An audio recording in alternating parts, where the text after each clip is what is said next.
Hey everyone, this is Karine. Welcome to my channel. So today I want to answer the question, how do I silence the voice in my head? That nagging, critical, judgmental voice that never seems to stop. So I'm going to walk you through some of my grounding techniques that I use to help silence the thoughts. I often call them angry birds. That's what they feel like, just these nagging birds I can't get out of my hair.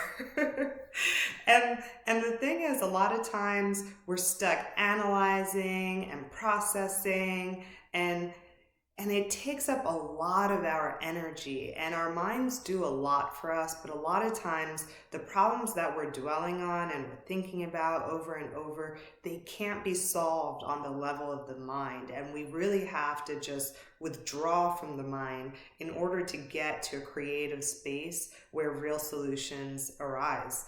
Albert Einstein once said that no problem can be solved from the same level of consciousness that created it. And we have to think about that, right? That a lot of times these problems we have, they're just too big. We're not going to solve them in our heads. And that's one thing that I often tell myself. And that's my signal that I need to use a grounding technique.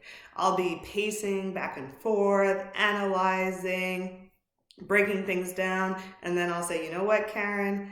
This cannot be solved in my mind. This can't be solved in my head. So many of my problems involve another person, right? So how could I possibly solve a problem in my mind that involves another human being? So let's get right into the grounding techniques. So first and foremost, my favorite grounding technique when the thoughts are going and I really need to quiet them is listening for sounds.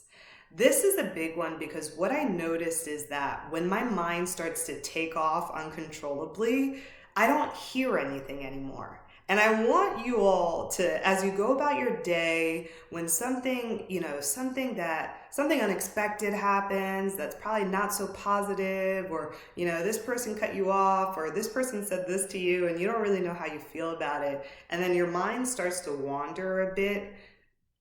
Notice it. Notice what sounds you hear. It'll be an immediate shift, because what I started to notice is that, wait, I don't hear anything when I'm thinking, which is an interesting concept, right? Because a lot of the analyzing I do, I'm doing it because I think I'm going to prevent something bad from happening. I think I'm going to prevent some pain by analyzing my situation. I'm trying to figure out what decision to make in order to avoid an event that an unforeseen circumstance, right?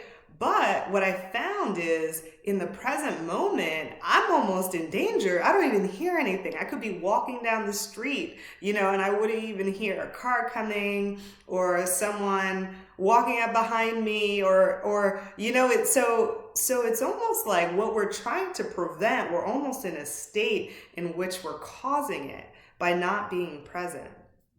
So I love to listen for sounds. It could be anything. You'll start to notice that there's always background noise wherever you are. It could be a quiet office. It could be a quiet park. You could listen to birds chirping through the window. It could be a distant lawnmower going on. You'll just start to pick up on these little sounds, and it really just brings you where you are. The second grounding technique that I love to use is my breath.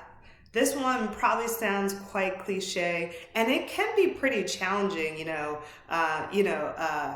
be kind to yourself as you go through these grounding techniques, because breathing, it can be a little bit challenging. It took me a long time to be aware of my breath. So you may have to start with conscious breathing, just conscious breathing on purpose. Some people find it helpful to time it and count. Maybe you want to count in, 2, 3, 4, out, 2, 3, 4. Maybe you want to add a hold in there. You breathe in for 4 seconds, you hold it for 4 seconds, you breathe out for 4 seconds. Maybe you want to experiment with some form of that. Our breath is a great grounding technique because it's almost the same, and we can take it wherever we go. So that we don't need any props, we don't need an app, we don't need anything else but us and our breath that is always with us. And as you start to really practice and you get really good at this, you'll just notice your breath rather than forcing the breath to go. You'll just notice like, oh, I'm breathing.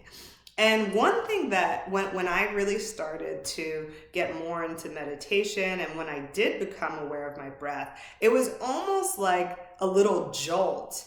It's like I was jolting into the present moment. So my mind would be scattered, it would be going all over the place, and then I would become aware of my breath, and it was almost like if you can envision those cartoons or those movies where like some ghost goes into someone's body and it's like a jolt and then the ghost is like, I'm alive, like that's almost what it feels like when you go from being scatterbrained to aware of your breath. It's like, oh, I'm breathing. I'm still breathing. No matter what's going on in my mind, I'm still breathing.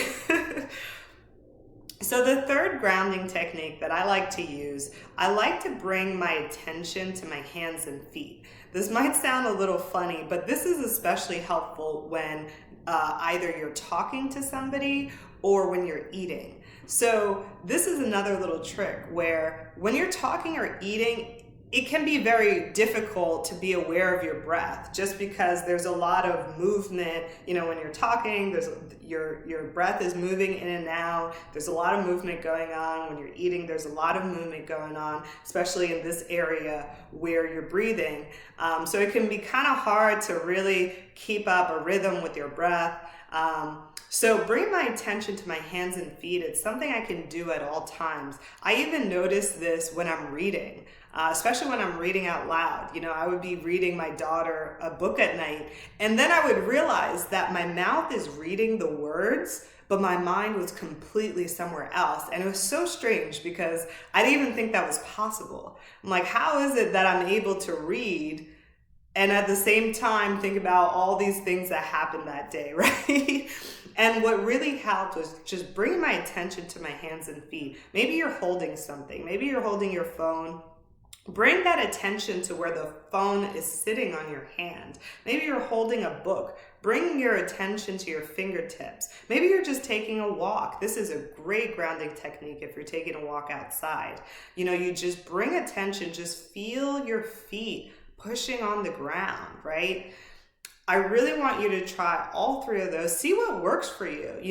A lot of people find that they develop in order. The first order of business might be the breath, then the sounds, then the hands and feet. And once you get to the third, you're good. You're fully there, you're fully present, and you're ready to tackle whatever's in front of you. And knowing the grounding techniques is one thing, but it really doesn't mean anything if you don't understand why you're doing it. That sounds super cliche, right? You got to start with your why. But once you notice your thought patterns, once you're really able to be aware of the types of things that run through your mind, what you'll see is that most of our thoughts are negative. Unfortunately, that's just the truth. Sometimes, especially when we think about other people, I recognize this all the time. I'll start with like a fairly neutral thought about somebody I know, coworker, somebody I see pretty often, a friend, and then it's just a matter of time before all those thoughts turn negative. And then I'm like, wait, what just happened? I was just thinking about something they said to me the other day, and then all of a sudden I'm going down the rabbit hole. So even seemingly innocent thoughts we have, just notice them, watch them, and you'll see that they tend to turn negative. And then you'll really see the power in being present, and you'll really see the power in being grounded where you are right now. Thank you for joining me today, and please check out my online course, Mindset Reset, at KarenBlanc.com. I'll see you soon.